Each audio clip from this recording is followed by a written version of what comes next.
Girls, we want to meet you where you are. Welcome to the Dare to Ask podcast, episode 4, Compassionate Birth. And I cried. Of course I cried. I'm Cori Jensen, your host for this Dare to Ask podcast. I'm a mom to a big family and have delivered 5 babies. And like many women, I try to stay informed about my wellness as well as the health of my kids. We've created a space to have open conversation about what's going on with the woman's body without feeling intimidated in a clinical setting. A place to talk like girlfriends do. A space that dares to ask. We're here to make a connection, be authentic, and really get to know your provider. Yes, know the person behind the stethoscope. Dare to Ask will be where you hear the questions that we are all curious to know, but just need a space to do it. You've landed on the Dare to Ask podcast, show hosted by Cori Jensen and sponsored by Essentia Health. So my guest today, I get giddy over because I have a deeply personal connection with, and I'm just thrilled she agreed to be a guest on this episode. She's a certified nurse midwife who has a background in hospital critical care, and it's fascinating that she was led to birth work in midwifery.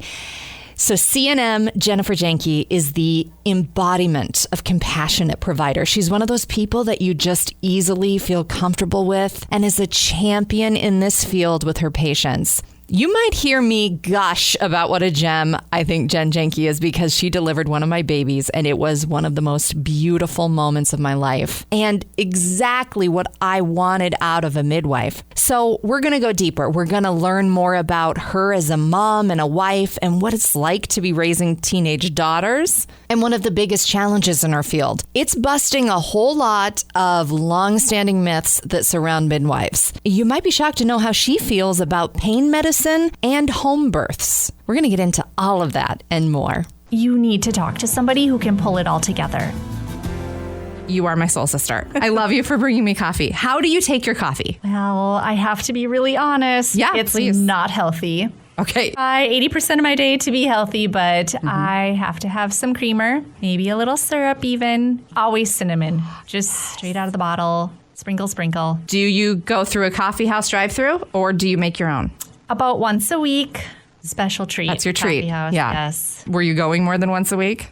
No, I used to go once a month, and then it got to be once a week. Yeah. And then I started going every other day and decided I got to put a stop to this because the checkbook just didn't like it. Oh my gosh, it's so expensive. Exactly. And Starbucks came up with a brilliant plan to give you rewards for going more often. I know. So then now I'm on the search for more stars. Yeah. See, and I'm a boo girl, and they have the same sort of point system as well. And they made everything so easy with being able to do everything on your phone. Way too easy. Way too easy. Delicious. Dangerous. It's dangerous and delicious because I have known you now for 6 years. Wow. When I was pregnant with my 4th, my little baby girl, Wren, I wanted to try midwifery. I had had 3 other children, all wonderful deliveries, OB experiences, great. But I was drawn to this more natural approach.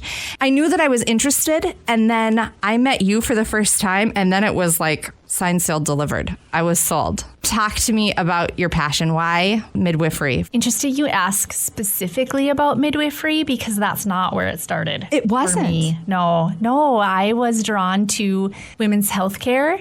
I have a variety of experience. So if I could touch on that, then you could maybe understand how I landed where I landed. Okay, that's exactly what I want to know. Jen Janke, from the beginning, going into women's health. Not that interesting, but it is a path. In college, I wanted to get experience for my resume. I was in nursing school, took the EMT course. So I got into emergency medicine, graduated then with my RN degree and went straight to emergency room care. In a small hospital, you also tend to work the ICU. So I had a lot of critical care. I was working a lot of critical care. And what I saw in that, women, their amazingness and how strong they are. And I was drawn to that. And as a woman myself, like, how can I be more like these ladies? And they can do all these amazing things like deliver babies and manage their pain in a way that is a little different than the way men do it. And they have their own uniqueness. this. So when I got the opportunity to go back to graduate school and focus in on my nurse practitioner degree, I had to choose between critical care and women's health. And I chose women's health. And I am so glad I did because it felt so right. And I got to study women's health care, preventative health care, and a lot of pregnancy is involved in that degree. And so I graduated with my women's health nurse practitioner degree and practiced in that role for about 5 years and decided something was a little amiss here. I was taking care of all these pregnant women, and then at about the 36th week, they would meet up with an OB and deliver their babies and have these beautiful births, and I'd get to meet the babies later, and I decided I did not like that. Yeah. I wanted to be there throughout the whole process. That's like baking the cake, and you never got to have the bite. Yes, yes. If I can liken pregnancy and delivery to cake, that would be my, when we're trying to find where we're meant to be in the world and you recognized what was missing. My personal life at that time, my husband and I were wanting to have kids. Yep. It was taking a little longer and I needed a focus and a goal too. And so then I applied for midwifery school. So I added that after 5 years of working in the advanced practice role. So do you see that a lot? Of course, asking you a question where you would need to answer for like the whole of the medical field. I'm starting to notice a trend here. We're supposed to make up our minds at 18, 19 years old for the rest of our lives. And then you start in some sort of practice and you realize, wait, I'm really leaning more this way. Absolutely. We work with a ton of medical students at Essentia, and you can see too, they wanted to be a surgeon, but then they get to see OBGYN and then decide, well, maybe I want to be a surgeon in the OBGYN field. You can just see their eyes light up as they start to learn more about it. So see it all the time. You brought up you needed a goal for yourself as you and your husband. How long have you guys been married? 26 years. Shut up. Isn't that amazing? It is amazing. Kind of proud of it. We like to brag. Well, no, you actually should be absolutely proud of it. It's just, this is a podcast, so nobody can see your face. But did you get married at 10? Is that what happened? Yes, I did. So you've been married for 26 years. 2 daughters. Okay. And my oldest is 17 and my youngest is 14. So 2 teenage girls in the house. And Kylie came along kind of right when I finished midwifery school too. So I had a new baby along with working with women having new babies.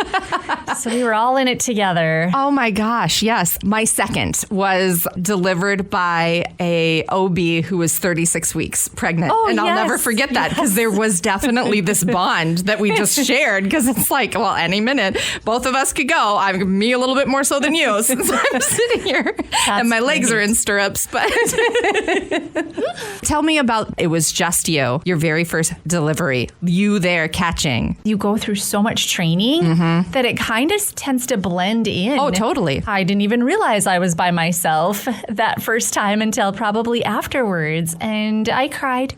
Of course I cried. Because you're an angel? That's why. Because you're in touch with your feelings and emotions. And that's one of the reasons why I personally think you're just the best. So you got emotional. You're invested. I have to share. I had a delivery in the evening. The husband asked me how long I had been doing it. And I said, oh, yes, about 18 years. Then the patient said, oh, I bet that you don't even cry anymore. Oh, no. Of course I cry. And then I cried. Sometimes a preconceived notion of what midwifery is. Everybody's super crunchy. You're going to have a baby in the woods. We're all barefoot and we're chanting. And then the next thing you know, one big breath and out comes the baby. It's not exactly like that. No. And after this many years, that myth still is strong and holding. When I was a nurse practitioner, I was one of the first in Minnesota. And so that was a new role. And now there's so many on that team, which is amazing. The midwifery myth is that every patient that I talk to, usually somebody in their family has made a comment at some point. Oh, so you're delivering at home? Oh, so do you use any pain medicine? I have only ever been a hospital midwife. I have never had the desire to work and do home deliveries. And I know that's related to my emergency medicine background because I know what can happen quickly, even though it is so very, very, very rare. And women have many, many beautiful home births. I would never say not to do that, but it's not going to be on my watch. In your birth work, though, is there anything that you would change or you'd like to see evolve? We're really lucky. We just remodeled at Essentia, and so they've really made each room now a little bit bigger even. We had big rooms before, and now they're even a little bigger, giving it more of that homey, less sterile type of look to it. We added some fireplaces, so I just think that ambiance helps. Totally. And you come in and you don't just see a big bed in the middle of the room. I am really into laboring with water, and so I love that the tubs have gotten even a little bit bigger and a little deeper. I can't beg for too much more. Really, for hospital setting, we shut the door and we are basically at your home, but yet we can run in a little pain medicine if you want, or an epidural if you'd like. Yeah. Just depending on how the process is going. Oh, another myth would be that if you're a midwife, that you would be anti-pain meds. I successfully had 4 natural deliveries and they were awesome and I loved it. But here was what was so great when I had first met you, and this was the impression that I had at Essentia, was that I didn't feel judged. I didn't feel judged for that choice, or had I chose, I need drugs. Not only do we do that to ourselves as women, this was truly a judgment-free zone. I love that you felt that way. That's a huge goal. It's your experience. We're just there with you to keep everybody safe. And comforted and welcomed. That was definitely my experience as well. Okay, let's get personal. I love it. Get a little bit behind the stethoscope. Is there anything that you would share that guided you? My grandma was a nurse, and she was a circulating nurse in the operating room for 43 years. Oh, wow. Her attitude towards patients and life, you could tell it all came from this training of caring and wanting to help people. And I sort of followed that little path. Even though I resisted it, I thought I should be a teacher.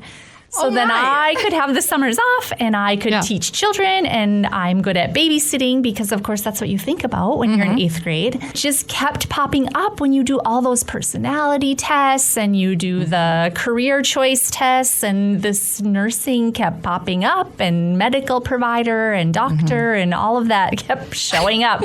So finally I said, okay, I get the message. Did you get encouragement? Absolutely. My parents were a little nervous. They didn't go to a 4-year college, and I had wanted to go on. They knew that right away. Graduate school, medical school, something along that line. And that was frightening, the cost. You are from the Midwest. Middle of Minnesota. From a girl who's also from the Midwest. My parents also blue collar, hard work, so Midwestern. So there is that fear of the unknown. Like, yes, of course, they have huge aspirations that you'd go on and get an education. And it's also scary. But yet at no point made it a barrier. We know you can do this. Follow your goals, follow your dreams, follow your heart. Oh, I love that. Do it smartly, which was the best advice ever, because I just picked up every job I could and I worked. By the time I got to add the midwifery portion, I was living in an area that was underserved, and I even got a scholarship to go to midwifery school. Oh, that's awesome. So it feels like everything's coming up roses in Jen Janke's life. Like everything is fed. It sounds a little bit like that, and that's perfectly fine too. But we have our own children now. Right. I love that you're just so empowered, especially with women's health. You have daughters. Do they want mom's advice? What's the scoop there? It's been so interesting watching this evolve, because I've always had this big open door, and I thought they would just come running to me with all their questions because, I have all this background and knowledge, and I take care of women their age. And that's not been the case. They like to figure it out themselves too. And then if there's some confusion or it doesn't make sense, then they will come and ask me. And so part of me has to just kind of hold the reins. Because I really want to just blast it all at them. Of course. And do this and do this. And here's the scoop on STIs. And let's take care of our bodies. And they're wanting to just learn it the way everybody else learns it. We've got friends. We've got school influence. Oh, we've got the internet, which for you and I growing up, it was a thing, but it wasn't a thing. It wasn't a thing. And I dislike that of all of it. So have you had some of those obstacles with Dr. Google get in your way, especially with parenting daughters? I think I've scared them enough about what can maybe pop up if you're Googling something that's maybe a little more intimate or private on your body. And I've hopefully have put fear in them about be careful because they'll be tracking you and you will get things that will pop up that we don't want to see. That's real. So real. There is a really ugly, big, dark side of Dr. Google and the entire internet. This kind of naturally leads us into patients doing that, though, because we're all guilty of it. I'll raise my hand and say that I have turned to WebMD. I've put in the Google bar, and I've even thought, how can I say this in a way that isn't going to be getting me weird stuff back? Especially in our bodies. Well, and because you do handle more of the intimate areas of a woman's body and her health, is there something that you really wish 0 search results would come up on? That's a great one. I don't dislike Dr. Google as much as maybe some of my counterparts, but I dislike that they suggest a whole bunch of lab work that's probably not appropriate. I like that a patient has maybe kind of zeroed in on a few things, like, wait a minute, I didn't realize this is related to my thyroid. Maybe my thyroid should be evaluated.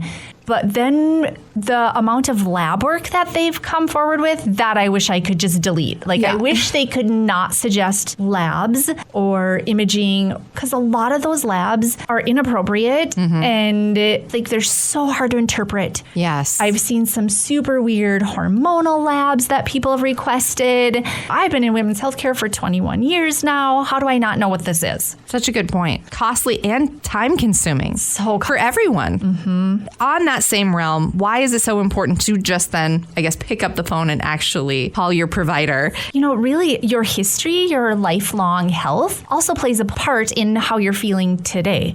You need to talk to somebody who can pull it all together. So it could be a provider that you've maybe seen for 10 years of your life, but it could be somebody new too. They'll just pull it all in together and then guide you in the right direction so that you get an answer for maybe something that has been bothering you. Don't wait. That's when people get sick. If they wait. It's worth noting in this pandemic time. During COVID, the pandemic, we've started doing the virtual visits, which is new to my practice. And I've really grown to love it because it can keep people at home when a lot of what we're evaluating that particular day, our intro, getting to know each other, and making a plan. I don't necessarily have to lay a hand. Yeah. Unless there's something that needs an eye, hands-on. But for the most part, we can develop a plan and get some things rolling based on a virtual visit. And if something pops up naturally in that conversation, then it's, oh, well, let's check this, or, oh, let's check that. Yes. What I find Essentia to really excel at is the team approach. If someone is talking maybe heart-related stuff during their prenatal visit, you would then have resources and the ability to pass them on. Yes, I love working in a multi-specialty organization that's just down the hall or down a floor. You're such a treat. I could just literally talk to you all day long. Okay, here's a goof one, because we call this podcast Dare to Ask, so I'm going to dare to ask this. I'm ready. And since I have been seeing you as my personal provider for now 6 years, I've never talked to you about this. What? A little virtual visit now. What, you're right. What is it, though, with women who are pregnant and their providers, whether it's an OB or a midwife, there is some weird subconscious crushes. Do you know what I'm talking about? I know exactly what you're talking about. And I will swear up and down that this was a bogus thing, reading in one of my books and that's dumb. That would never happen. And then I was past the 30-week mark. I had a dream about my OB. I know. And I was so embarrassed and just mortified. I'm literally getting hot right now thinking about it. I was mortified. I could not shake it. And then for the next 10 weeks, this was in the back of my head. Can you speak to this? Am I the only lone crazy person in the world? Great. I am stuck on when you said I read this in my books, because it's not in my books. It's not in Varney's Midwifery or Williams Obstetrics. It's not there. And I'm sure it wasn't, because my books were the mommy blogging type books. When I started practice and I would mention to a patient, okay, I'm going to be on vacation from these dates and my partner will be covering, and women would panic. Yeah. And I was so shocked at that panic. You were going to have a baby all along. I have awesome partners. And this panic is so interesting. And when I was working independently, I did not have any partners in the beginning. I worked, 24/7, 365, was rough on raising a family, which is how I ended up coming to Fargo.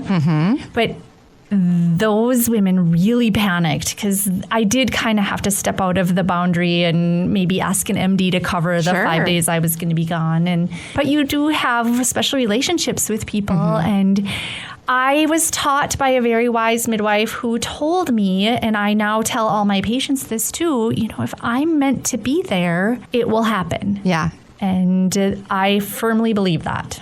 See, you always calm me down because there were times when I was being seen by you where I had to go to other midwives, and I was very pleased to report back and say, yes. It was the same wonderful experience all the way around. Fabulous. Is there any wellness nugget that you would love to pass on? I really focus on moving the body. I hate to call it exercise because that is not a thing for everybody. Yeah. If you're wanting to focus on your wellness, that's the one thing that you can do for your body. Women with desk jobs, women who are retired and finding that they're a little more sedentary. If you could figure out a way to find something that you love, a walk, a movement, a yoga, 30 minutes out of your day every day, that's my wellness nugget. I think everybody needs to do it. It's so good for your mental health. Yeah. And for all your muscles and joints, because as you age, they stiffen up, which I don't like, but... that is fact. Pregnant women will labor better. It's good during all times of your life. Young women need to be moving now, developing good habits. Thank you for that. I personally needed to hear it. What we're doing with our bodies, moving our bodies, putting into our bodies. Is there anything that you wish women would stop eating or drinking this? Well, for sure, I'm not going to say coffee. I am not into soda. I think pop is a weird thing. That should have never been invented. So I am not into that. Just the other day, my coworkers and I were talking about hiccups, and I used to hiccup all the time. Every day would have hiccups, and now it's so rare. You know what? I used to be drinking a 6-pack of diet soda a day. That used to be. Wow. Yes. And this was me late teens, early 20s, before kids. In fact, until I was pregnant with my first, and reading all of this information about how, you really should take soda consumption out of your life, even if it's diet. Yes, especially if it's diet. And my hiccups were basically, not that that's the worst thing that you can have, but isn't that interesting? That is really interesting. And of course, jitters kind of went away. Oh, bloating more or less went away. Exactly. It's really strange. What about vitamins? Is there anything specifically? You can find a vitamin for everything. You can. But my bottom line in all the years of studying and looking at what keeps people healthy, you need to be getting your vitamins through your food. The more you can get it through your good food choices, the healthier you're going to feel. Now, that being said, a multivitamin for pregnant women is important. They are growing another human. Yep. So that's really important. And women tend to be, especially in this area, very low on their vitamin D.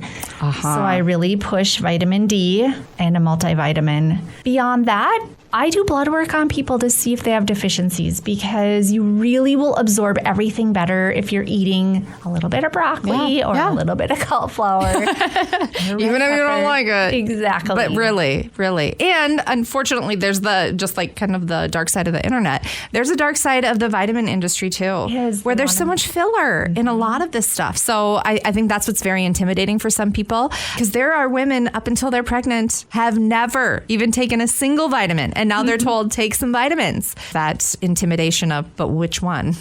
Yes, because they make all kinds. Yeah. But if you noticed your urine has now turned bright yellow, it means you're just getting rid of all the excess. So you're probably putting too much in you if you're starting to see a change in color like that. I don't know if I knew that. So ask your doctor. Ask your doctor. That's the best Maybe a advice. brand or what they need. And like you said, I like the idea of doing some blood work, because I'm not a pill person. I hate taking pills, and I have to basically psych myself up daily for those that I have to take. And it is, My kids make fun of me because it's like it's a whole thing. So less is more for me if I can like simplify things. Yep, I'm with you. I have to do gummies. I know. Not at all. It's 26 calories, my vitamin D. I've checked it out. I'm like, okay, I'm getting it in. Yep. It's all good. Is there anything else that you would like to share with us before we release you into the wild to go deliver more beautiful babies in the world? Thank you for having me and for running our podcast. And I just want women to know that they should always feel comfortable when they're working with a healthcare provider. And if at any reason they are not, it's okay to shop. Google will tell you that too. And I think I think that's okay. If you are feeling uncomfortable with the message or the treatment that you're getting, that's not okay. Women need to be listened to. And that's why a lot of the providers you meet in women's healthcare and in the women's clinic, they're there to listen. Their ears are open. Deeply thank you for that and for always listening. And I just love you. Just love you. That so crush thing coming right back at you. Certified midwife Jennifer Janke. She's like drinking from a refreshing cup of compassion. Looking ahead to the next episode, I will have a guest on who is a neurosurgery specialist. When we talk brain and spine, you'll be happy to know some of her wellness nuggets when we speak with PAC Crystal Knudsen. That's happening next time on the next Dare to Ask podcast. The information contained in this podcast is not intended to be a substitute for personalized professional medical advice, diagnosis, or treatment. The information is general in nature. If you have questions or concerns, please contact your provider. Hi, I'm Randy, and this is Dave. We're the founders of Bombas, the most comfortable socks in the history of feet. So comfortable, we sold and donated millions of pairs. To sell and donate a lot of socks, we became obsessed with comfort. We reinvented the sock from the ground up, adding comfort innovations along the way. It worked. People tried them, loved them, told their friends about them, helping us sell and donate millions of pairs. Try them now at bombas.com/comfy and get 20% off your first order. That's BOMBAS.com/comfy. Comfy.